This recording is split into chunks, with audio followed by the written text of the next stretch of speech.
Miller, lovely cushion header. For Gerrard! Oh, you beauty! What a head, son! What a head! Hey guys, welcome to episode number 5 of the Aussie Reds show. So obviously the big elephant in the room today for me and Daz to talk about was an absolute thrashing. Too bad it wasn't 10, but it was getting that bad, Darren, that I was almost rooting for Bournemouth to, like, you know that scene in The Simpsons where they're like, stop it, he's already dead. Yeah. Like scenes like that were like popping up in my head, and I'm like, for the love of God, guy, like it'd be great to get the 10, but we can just call it a day and make sure we have no injuries. And just in the 60th, 70th minute, we should have just shook hands and went, we're done. But no, we had to score a few more goals. So before I get into it and give you my thoughts, Dazza, what did you think of the game? Yeah, stoked. That's all I can say.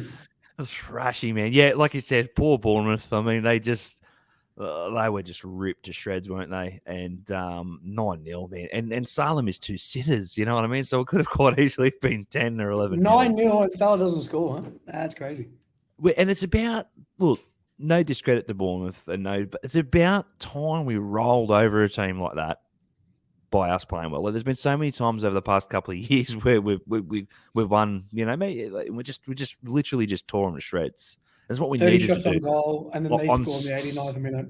Yeah, exactly. So I'm so happy that we I mean, it hasn't eased the wounds of the first 3 games, but it's certainly given me so much more. And I'm so glad I'm wrong about my score and prediction about the game. Before the game, I predicted that we were going to win 2-0 and we weren't going to play well. I'm so glad I was completely wrong. What did you choose, 1-0 or something? I chose 1-0. Yeah, good. Right. So no, I mean, you won that. Yeah. Well, the thing is, I'm stoked that they came out and gave it a game like that. You know, I mean, all goals. And the greatest thing about that game, right, is that we had goals from all over the pitch.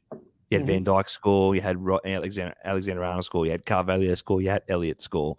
You know, we had goals from midfield, goals from the back line, goals from the front line, right? And there you go. There's a good proven point right there that the goals came from Elliott in the midfield and Carvalho, right? So the 2 creative players that we have in the squad that are going to be the ones that probably will be that creative force that, like you said and mentioned in previous podcasts about how we're missing that kind of creative flair coming from midfield, right? It's just that one that is just going to take shots from outside the box or whatever. And Elliott's goal was a screamer. Alexander-Arnold was the pick of the bunch for me. What a goal that was, you know, just come in, cut in, unbelievable. But yeah, there wasn't much I could really pick from that game. That, you know, we were just obviously the scoreline predicted it. You know, the scoreline said the story, but we just came out and we just completely in another world. Absolutely, mate. It was like we're playing FIFA on easy mode. You know, just knocking the ball around. It was like a training match. And again, I don't want to discredit Bournemouth, the poor buggers. They come up from the championship recently, and you know, Scott Parker just wanted to. Just see him on the sideline. He was just devastated, wasn't he? And you don't blame him. You to be on an opposite end of that thrashing, you must suck. But for us, what a message that sends. I mean, I think the commentator mentioned that. Oh, you know, that's Liverpool stamping that it's already back in the title race. Look, again, there's no real title race this early on in the season anyway. But yeah, again, like you said before, it still doesn't fix the issues that were currently there before, right? Hey, this was Bournemouth. Yes, we won 9-0 at home, right? We've still got work to do. And even Klopp came out in the media recently and said that he was wrong. I don't know if that he legit say that, didn't he? Like that wasn't fans making up something. Saying, no. He said I was wrong, which I'll get into that in a minute. But he did say, yeah. Well, I'll let you get into that because you've obviously got your mind over it more than me. But which I thought, to be fair, was a pretty good thing for a manager to come out and say. You know, most of them don't come out and say, "Oh, I was wrong," unless it was, you know, on a game day maybe. But anyway. But that's my thoughts on the game. Standouts, like everyone played really well, and it was obvious that how good is it that when Bobby plays good? Big difference. The whole front 3 just performs. Like 3 assists, 2 goals. Man, what a machine. That was just, you know, his touches, his passing. Like, where was that in the first 2 games? But It might have been because I think they were talking about like Bobby was playing too deep. He needs to play up. He needs to play further up front. He needs to play. He's at linchpin in that front three, and he always has been the number the last couple of years. And when he plays a bit deeper, like I don't know if he ever plays like a false nine position where he drops back, I think he doesn't play well enough. He plays well when he's pushed further up front. Yeah, but anyway, on to you, Andrew. So go for it, man. I think when Bobby comes back too, when he comes a bit deeper, and we got the wing overload, like I think it helps connect into the transition. I think that, and when he doesn't do that, or we're not having that type of game, then I mean the commentator said he hasn't scored since 2020 at home at Anfield. I think it was. Yeah. At Anfield, yeah, and that's terrible for him, right? Because he's a number 9. I mean, a number 9 not scoring in 2 years at home. Really, when you think about it. Yeah, and that's but it's weird. That's that traditional sense, isn't it? Of like number 9, you score goals. Number 9, 20 goals, 20 plus goals a season. But we know Bobby's not a 20 plus goals a season kind of guy. But again, he's that different. Yeah, he's that different kind of. I don't know. He's just, and again, it just comes down to the genius of Klopp, isn't it? That he's got a number 9 there that happens to be the linchpin in that front three. But doesn't score as many goals. But without him, when he's not playing well, that front three seems to kind of fall a little bit, which I hope in time, obviously Darwin Núñez, which I think he'll fill Bobby's boots in terms of the creativity in that linchpin, but he'll also score the goals as well. I think that's the plan. And I don't think he's ever going to press as good as Bobby, but we don't really need a number 9 to be so dead set pressing that. Yeah, I want someone to finish the goals. That's his job. For me, mate, the game, Bournemouth, I mean, it was a 9-0, and I pretty much give every player on that team a 9 out of 10. I don't think Alexander-Arnold was pushed anywhere near as much as he was at United or Fulham or anything like that. No, that's right. Yeah, and the control. We controlled the game in the right areas. Not only was the midfield control, they didn't really do anything. They were a team that clearly doesn't have the quality to really, when we were on our game, doesn't have the quality to really match it. Right? It was a David versus Goliath battle for them, and in this case, Goliath won. And I think we've done really well with our triangles. You know, like the short passing, the quick short passing was all. If you had a look, I think in the first 18 or 20 minutes, we already had like 233 passes with an 84% success rate. I mean, when you pass like that, you dominate the game, and you're doing something well. They had 60 passes with a 64% success rate. So, I mean, you're talking about 3 times, right? Like more like nearly 4 times the passing we did in the first 20 to 25 minutes. We totally controlled it. The triangles was great.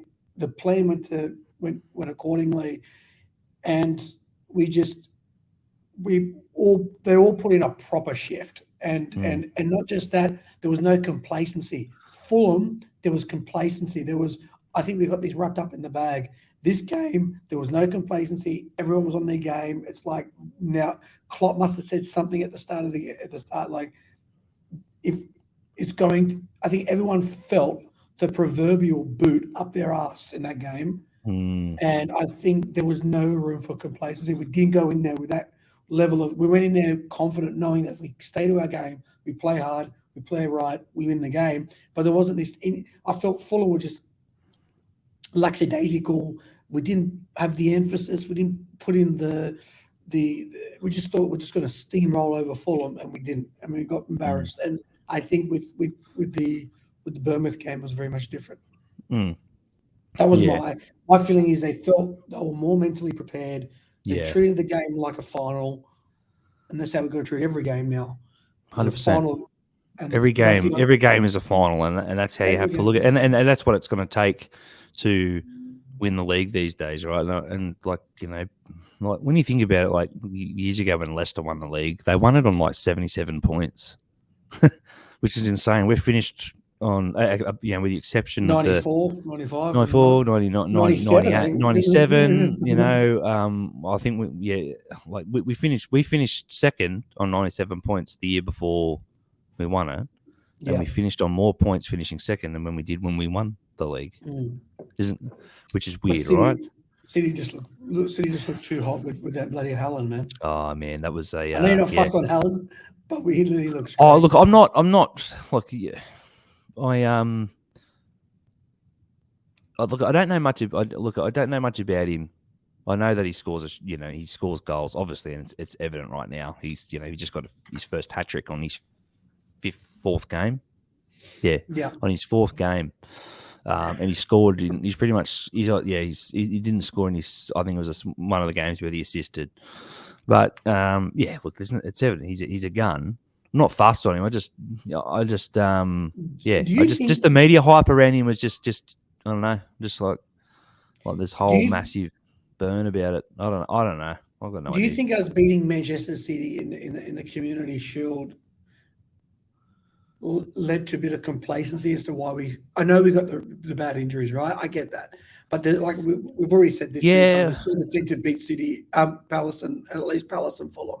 Do you feel like by beating City, do you think that led to any of the complacency going into the first 2 games? Possibly, there might have been a psychological shift there where we come out, City, they bought Haaland, whatnot. We kept them all quiet.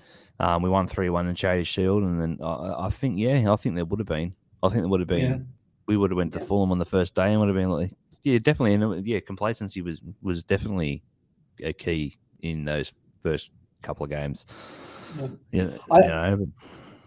I agree with you about when Bobby plays good, we all play good. The front three in particularly play good. But I felt like having Fabinho in that midfield just allowed Harvey Elliott to correct. Yep. And what I like is even though Henderson went forward, not as much as Elliott. And I think keeping him just behind Elliott, if we lose the ball, having Henderson and Fabinho ready to sweep up, that midfield that we need to really buy, it needs to fit into that Harvey Elliott. Even though he had a cracking game, I thought the first half, his goal was also, I'll probably give it to Trent Alexander-Arnold, but just because I felt that goal he did as well was a lot harder. The ball was still, or was really moving a little bit when he clipped it with his left foot. I thought look, Darren, we weren't very good players. You're better than me, but we played the game. Like, that is not easy to do. The ball was just basically still, and he had to hit it, go through all those defenders, and in the bottom left-hand corner. I thought, to be fair, that the second goal was also brilliant. Oh, yeah, absolutely. Yeah, a great goal. Yeah, absolutely stunning goal. The way he hit it, and just the way Harvey Elliott played in that game too. The passing. First half for me, man of the match, mate. In the first half, he was just, and I can't believe he's 19. What a genius kid this guy's going to be. Even Carvalho when he came on, he's just he's a breath of fresh air when he comes on as well. Like, and it was, how good was it to see a couple of the youngsters come out too that played pretty, Badge looks comfortable on the ball. Pretty good, doesn't he? Yeah. Like I didn't see much of, but that Badge, I don't think he had much of the ball on that side. But when he had it, he held. It didn't look nervous or anything like that. He was flying in. I think they're just skinny little builds, aren't they? Like, they need to like. It's funny when you look at a young kid that's just coming out of the academy coming in. They look so skinny, don't they? Yeah, they need to pack on some calories. Yeah, and that's what, give them about 2 or 3 years, and they start packing on a bit of beef, because they need to keep up with the physical aspect of the Premier League and just the physical aspect of professional football in general, right? Yeah. It is hilarious. It's not hilarious. It's funny to see them come out as skinny kids, and then. But you look at Harvey Elliott, right? You look at his body. It's more. He looks stronger, and he's not much older than those two other kids that were playing. Yeah, but Harvey Elliott's he's been playing professionally since he was 16, though. Harvey Elliott, hasn't he? Like, I know. He was on loan at was it Blackburn? He was on loan at Blackburn for a season, I think. So he was. I think he was scoring goals for fun for Blackburn. You know what I mean? Yeah. At 16, 16 to 17 thereabouts. He's kind of, so when you think about these other Elliot's been playing professionally since he's about 16 thereabouts. Not full time, not full time to what he is now. Harvey Elliott's a regular starter now. Really, he is. He started I mean, to put that much let's go to the next point, which while we're on the centre midfielders, my next point was I don't want that game to mask up the problems because we thrashed Bournemouth, fantastic. We needed that. Everyone got to live from it. But if you think we're going to go into Newcastle United with the same sort of team as Bournemouth, it's not going to happen. They're stronger. Newcastle's stronger now. They've got the Alexander Isaac. He looks really good as well. So I don't want us thinking we can just mask up the cracks now, I know Klopp came out. He said he watched this podcast for sure anyway, and came out and said that he was wrong, and that now I don't believe for 1 minute he actually really believed he was always wrong. I think he knew we needed. There's no way we know more about football than Klopp, right? So yeah, of course, yeah, he's. I just think he's saying that because he has to say that. I think now the pressure from the fans to get a centre midfielder has been felt by everyone at the club. And I think now they turn around and said, okay, if we find the right player, the thing is, look at what he said. We will get a centre midfielder. You guys were right, I was wrong. I think the club was wrong and the fans were right more than Klopp was wrong. Yeah. The people that are making football decisions in terms of transfers was wrong. But to think that you can come out and I don't buy that for a second. And to think that he's going to come out and say that, they've either got someone that's already lined up or there's been pressure from Klopp internally to go, we can't take this anymore. We he must have started putting more. I just don't believe that he just turned around and said, I'm wrong, just go and spend some money. Nah, I think they've got someone lined up or Klopp put a ridiculous amount of pressure. And the transfer window, I believe, finishes around the 2nd or 3rd of September. So that's like Sunday, Monday next week. And when we put up Frankie de Jong being linked, I got a little bit excited, but not really buying that. We're probably going to get like a Tillemans or there's another player we were linked. I think Neves from Wolves. That's the type of profile we're going to bring in. We're not bringing in, I don't believe, Frankie de Jong. I don't think so. I just don't think we're going to. I mean, his wages are extremely extravagant at Barca. You know what I mean? So we'll just sell Milner and he can pay for the wages. I'll just. Don't think we'll get any. I think at a hit I don't know. I mean, you probably. I know, but just do what FSG style. Just sell a couple of players to pay for wages. Yeah. Well, I mean, look, I'll take Neves at the moment, like you would, wouldn't you? Yeah, would. He's quality. You know what I mean? He had a good game against Newcastle last night. He's got a cracking goal, and that was a screamer. Yeah, it was a screamer. Whether he fits that sort of style that we need in midfield, I don't know. I haven't watched enough of Neves. If it becomes more concrete, then maybe you and I need to have a show where we just maybe. I don't know the copyright issues, but maybe examining his game whether we think he's actually going to be the right fit for us. But I don't know much about Ruben Neves to put an opinion through. I only really heard, really paid much attention to him probably the last few days when I know we've been linked with him, and I don't know how long we've been linked with him for, but it's probably been something that I've seen over the past couple of months, but never really paid much attention to. But yeah, if we're slowly going to get heavily more linked to Ruben Neves and more stuff's coming out saying that we'll go okay, let's. But yeah, it's definitely it's put on my radar to be like, let's have a look at. That's why I watched the Wolves and Newcastle. I didn't watch the whole game, but I watched the extended highlights this morning. And just to try and get an idea of and then he scored that screamer. You know, it was a crack. And whether we're able to get that type of player, I don't know. In terms of Frankie de Jong, it would be great because that would put a stamp on our ambition to win the title this year. But the thing is, I think the biggest problem with him isn't so much the wages either. It's he doesn't want to leave Barca. Yeah. But like I said to you, I go back to what I said. there's got to be someone in world football that can come in and do a bit of shift. And that makes sense. And I think Oxlade-Chamberlain's going, Milner's going at the end of the season. Maybe 30, maybe even Keita. Yeah, because there's more and more stuff coming out of the media about him being unhappy and him wanting to move on and all that stuff as well. So it could be 3 midfielders gone or maybe even in January one could be gone, or maybe one of them's going by the end of the transfer window. We don't know, but we don't know exactly. So and they know. But in Liverpool at the moment, there's stuff going on we just have no idea about, right? Yeah. And we just hope by next week it's at least parts of it are sorted. At least get one in. We'd hope. But yeah, I guess. Klopp said if we find the right person.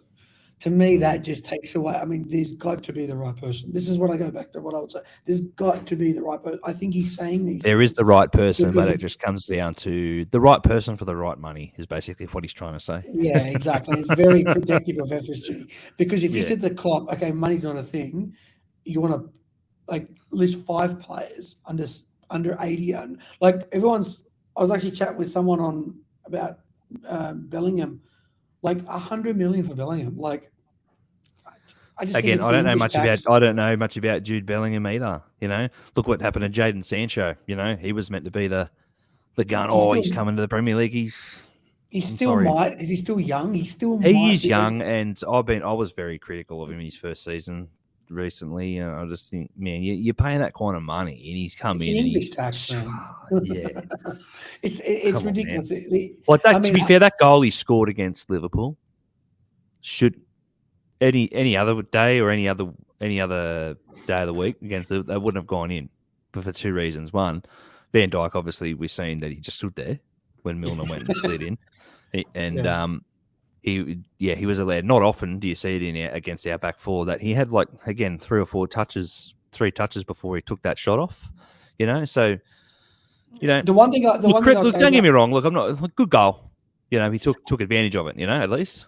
And I think when we went into Bournemouth, Milner telling off Van Dijk, I think you need a lot more of that. You need players. It's just taking it easy. It pisses me off, bro. It was good how good Van Dijk took it that because he copped it. He was like, you're right. I should have come out and yeah. That's it. They need a shake-up because after a while, when you believe you're the best in the world, you get this natural. Yeah. That's what I was going to say. That the next thing that's probably again didn't happen against Bournemouth, but teams are figuring out knocking the ball long and wide, right? Yeah. Well, that's obvious. Yeah. Obvious, right? How are we going to how do you think we're going to combat that moving forward now? I know. Look, it comes down to a tactical thing from Klopp. It'll be a tactical thing to change that. Right. It's going to be the way we play, Darren. I think is going to be really hard because, Trent Alexander-Arnold doesn't defend well when players run at him, and we play with an overload of our wing backs. I think when we control the game better than what we did against Bournemouth, do you think they weren't going to try doing that? We just played better. Correct. We just have to we press and control in the right areas first. You cut the supply, right? That's rule number 1 is. If the ball's already knocked long there, it's too late. The Gegenpress is designed for us to win the ball back in high places. Why? Yeah. So the opposition team can't fucking knock it long. Correct. To get it to our wing back. That's our weakness. Style. Yeah, that's our style, man. Every style design of football. And that's why, when people say to me, Trent can't defend. You need another right back in there. Yeah, but what are you willing to sacrifice by taking Trent out of that team? I would put him in midfield if you're going to play I would rather see. Yeah, but I think I'm going to be honest. I don't think Trent would make a good midfielder. You think it's his discipline, or do you think it's the fact that I think he's best off staying where he is, whether or not again, this comes down to the genius of Klopp, right? He plays at right wing back there, right? But he's not a defender or fullback. He's an attacker, right? So he's purely in that squad. Because look at the assists and the stuff he creates. So when people go, he can't defend. Yeah, you're right. He can't defend, but what he brings to the team is far better. I think he can defend. I wouldn't say he can't. Me personally, wouldn't. I'm just going. I know you think the people's I get it all. He's not the best right back in the world. He can't defend. Maybe he's not the best. I said, but he's the best the best at doing what he does from that. From Rubbish. his position. When we were winning the Premier League, he would have gone into any team in the world as right back. 100%.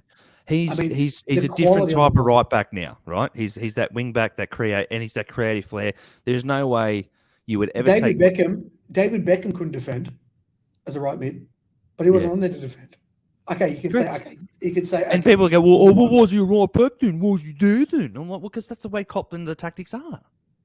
Robertson is probably like an all round. Correct. I was going to say he's player. Like he can create. He can, he can score, not like Trent can, but he's a great defender. Robbo too. He's a hard worker. He's a harder worker than Trent on that flank for sure. You can see that. Yeah. But again, and it just comes down to basically Trent's in that squad, right? Again, it's not that he can't defend. I don't believe he can't defend. I believe he can defend because there's been so many times where you think he does well, but he's not purely in that squad to just defend his hit that flank, right? Agreed. And unfortunately, the knobheads that go, "Oh, what's you doing there?" When you've got to, it comes down to anything. You got to sacrifice a part of the game to gain, right? There's a risk-reward ratio, right? 100%, man. And the risk-reward ratio for Trent by moving up forward, setting up, and that is far higher than him being caught out, right? Because the way we press in midfield and on the back, right, and his defending capabilities down that right flank. So there's the risk-reward ratio is basically what I just said. Is a lot higher of reward than risk.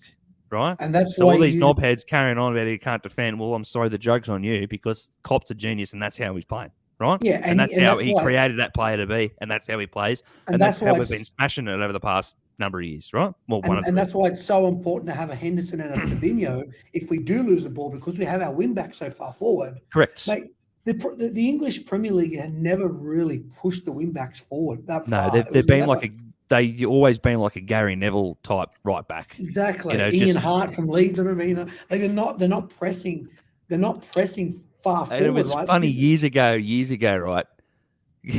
Jamie Carragher said, he goes, no one wants to grow up being a Gary Neville. That was that funny joke, right? Yeah. But kids in Liverpool, kids around the world want to be a right back because of what Trent's done. Because look at what he does, right? Because again, that traditional sense of a fullback is different now, depending on obviously how you play.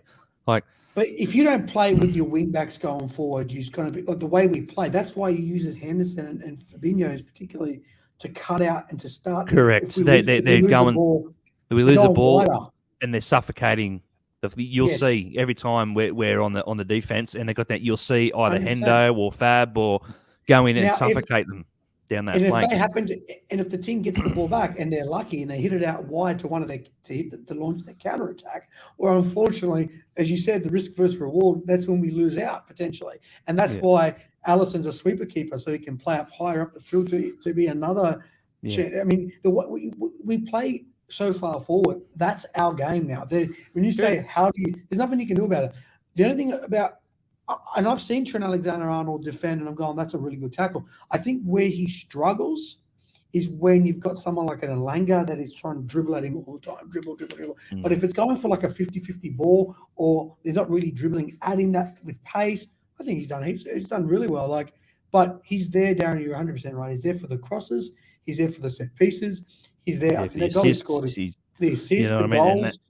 Even not only the goals, but like when he flies that ball in the box, it's up there in like. And with Nunes, his delivery is unreal. Exactly.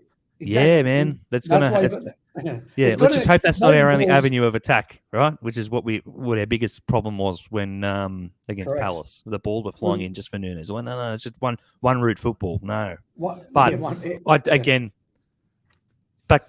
Let's not worry about that. I don't think that's going to be our only route. Obviously, it won't be. During Palace, it felt like that was the only way we were going to attack. And when we have Bobby, I think there's a different psychology because they know that if he passes to Bobby, he passes, he moves. Yeah. When you see Nunes, he's that big number 9 type player, and he wants to be where that's why I think we are playing with I think the big problem is this is something for the real. I think when you see we're playing with a striker that we've never played with for a long time, and those players haven't played with. He's Correct. like that traditional number 9, get the ball in the box and I'll finish it. He's a newer version of a Benzema, right? Yeah. So, and I think this is something that's pretty new because we've played with Bobby for so long. These players have played with Bobby for so long that Bobby's more of a cutback deep, short passing. Correct. He's that linchpin in that front three where he'll knock it to Salah or back in Mane, and he was that in that middle there. He was it was technically jigsaw puzzle. Correct, right? And then you're right. So these players haven't played with a player like Darwin who's hungry for goals. Whereas, like, you could be critical of Bobby over the past years. He's probably assisted so many goals he could have scored himself. He's very unselfish as a player, right? And when people tell me, "Oh, Bobby's crap, he doesn't score enough goals," but you can't watch football with that. But if anyone looks at that, if anyone looks at that with that kind of mentality, then you don't really. Look, I'm not. Look, I'm not critical of anyone. Correct. You're like, and you're trying to explain. They go, "Well, what's he doing up the front then?" And you're just like a Neanderthal looking. What's he doing up the front then? But the thing is, when you got Salah and Mane scoring goals, 100%, that's fine. You can have Bobby come in, but in a game like against United, we just needed that. Correct. We needed that. Okay, change your play. We need Liverpool. But the great thing is, right, which will probably happen. You'll Darwin Núñez will start when he comes back, and then if the game changes, you'll be bringing Bobby on, right, for those little games to unlock the Diaz's and the Salahs on the flanks. Even his goal was good too. That there's 2 headers were brilliant from Diaz. Yeah, they were gorgeous. Yeah. Great cross from fucking Bobby. Like just. Yeah. But anyway, everything about that game was great. Yeah. So Thursday morning in Australia time, Sydney time, 5 a.m. We're playing Newcastle United. What's your score predictions? It's at Anfield. Actually, before the score predictions, I gave everyone a 9. Everyone gets 9. What was your player rating against Spurs? I'm not going to do it this week. Well, only because I thought everyone played pretty fantastic. There wasn't really a player that really kind of. I mean, obviously Bobby was the top of the pick for me.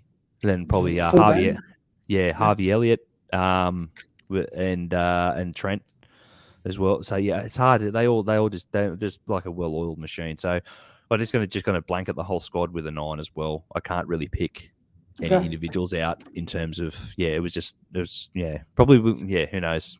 Before we do score predictions, do you think this is like a prediction ahead of time? I think that Saint Maximin from Newcastle is a huge threat. It's a Zaha 100%.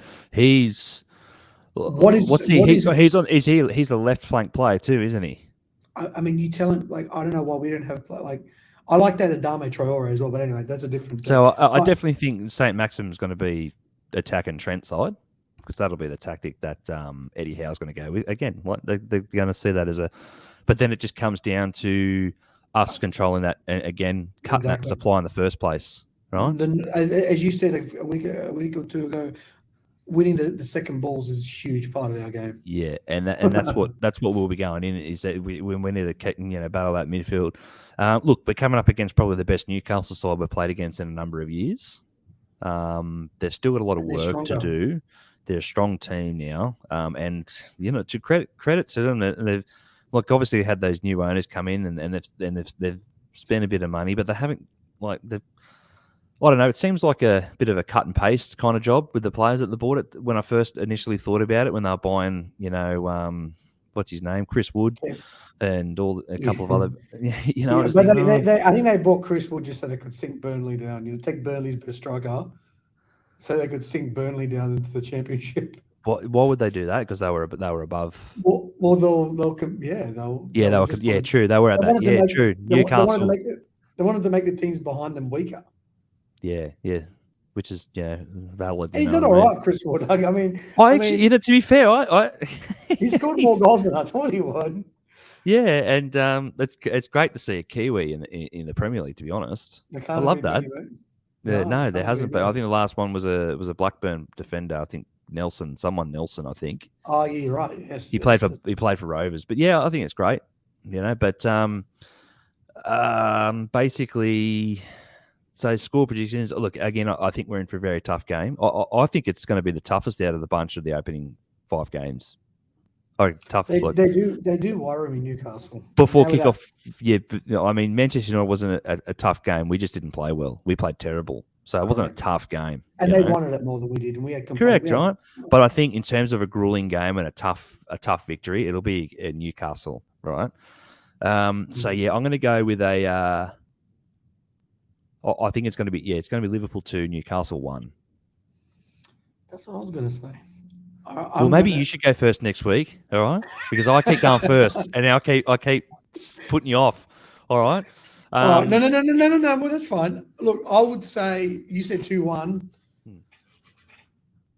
All right, I'll go with a 3-1 to Liverpool, right?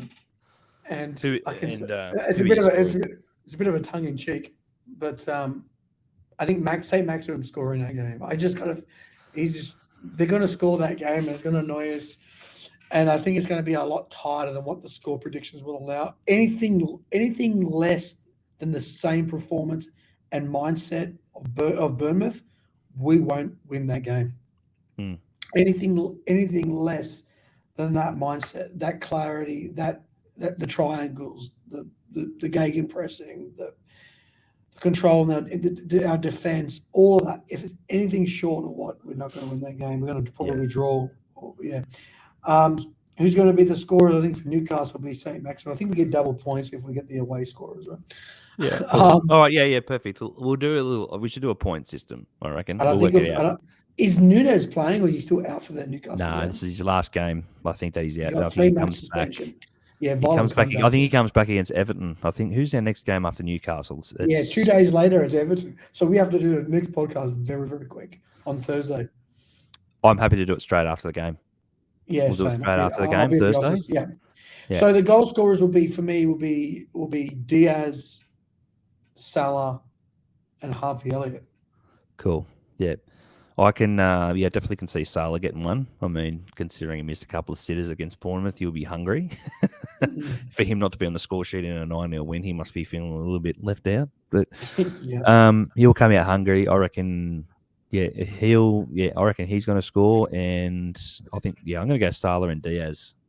We'll both score. Awesome. And St. Maxim is going to be the one. Okay. No, I think St. Maxim will assist the goal for Newcastle. I don't know who's going to score, so I'll just go with the assist for now. All right, let's do that.